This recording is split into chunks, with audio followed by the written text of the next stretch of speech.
আমি 3 বছর ধরে একটা প্রজেক্ট করছি, এটা আমি সত্যি ভাবিনি যে 3 বছর চলবে। 3 বছরের অতিক্রম করে গেছি আমি।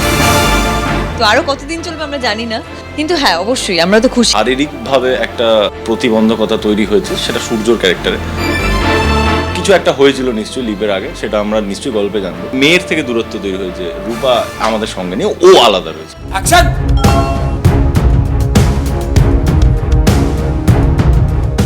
মা এখন সব দিকটা সামলাচ্ছে, আপাতত স্বামীর দেখভাল করছে, প্লাস তার সঙ্গে রূপার খোঁজও চলছে। সব মিলিয়ে ভরা সংসার বলাটা ভুল, একজন মিসিং, তার মধ্যে মধ্যে কয়েক বছর হয়ে গেছে শাশুড়িও চলে গেছে, তো এখন সব পুরো সংসারের দায়িত্ব দীপার উপর।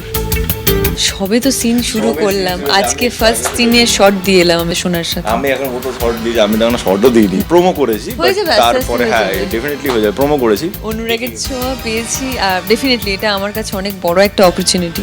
সবসময় চেষ্টা করি প্রত্যেকটা শট 100% দিয়ে করার, এখনো সেটা চেষ্টা চালিয়ে যাচ্ছি। এই বয়সে মায়ের ভূমিকা করবো কখনো ভাবিনি। আচ্ছা মা, আমার ইচ্ছে কোনো কিছু দাম দিই বলতো। আর মেয়েদের বিয়ে দেওয়ার বয়স হয়ে গেলে এরকম একটা স্টেজে আছি আমরা। তো এটা খুবই ডিফিকাল্ট, প্রায় অনেকগুলো বছর পর আবার দেখানো হচ্ছে দুজন, প্লাস আমাদের বয়সটাও বেড়েছে। পার্সোনাল লাইফে তো অনেক কিছুই চেঞ্জ হয়েছে দীপার জন্য। কিছু কিছু ডিসিপ্লিন থেকে যাবে, আর কিছু কিছু অভ্যেস থেকে যাবে। আমাকে যদি জিজ্ঞাসা করা হয় তাহলে আমি বলবো যে সূর্যর থেকে একটা জিনিস খুব ভালো যদি অবজার্ভ করা যায়, ও কোনো কিছুর প্রতি প্রচন্ড একনিষ্ঠ, মানে সেটা হওয়াটা খুব ইম্পর্টেন্ট। 3 বছর ধরে যেহেতু সোনা একরকম ভাবে হয়ে আসছে, তো ওই ক্যারেক্টারটাকে আমার হয়তো ধরতে একটু টাইম লাগবে, বুঝতে টাইম লাগছে। সোনা ক্যারেক্টারটা একটু মানে নিজের মধ্যে আর কি নিজেকে বসাতে আর কি একটু টাইম লাগছে।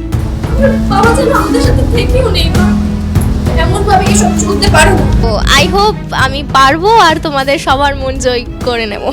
ফিডব্যাকটা আমি ভালোই পাচ্ছি। হিংসুটে নয় সোনা, সেরকম অভিমান রয়েছে রূপার উপর। মা বাবা সোনার সাথে থেকে রূপার নাম নিচ্ছে, তো ওখান থেকে কোথাও একটা অভিমান আসে যে মা বাবা মানে মাকে আমি দেখছি, বাবাকে আমি দেখছি, কেন মা বাবা সবসময় সোনা ছেড়ে রূপার নাম নেয়। রূপার সাথে আমার লুকসের থেকেই আলাপ হয়েছে, আলাপ আছে, ও আমার সাথেও কথা বলে, মানে আমরা দুজন এখন লাইক বোনের মতন আছি।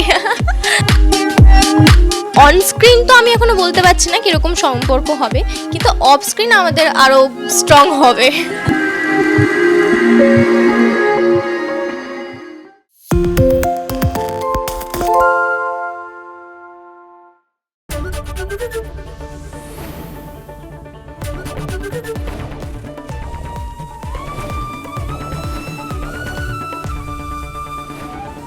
এবিপি আনন্দ এগিয়ে থাকে, এগিয়ে রাখে।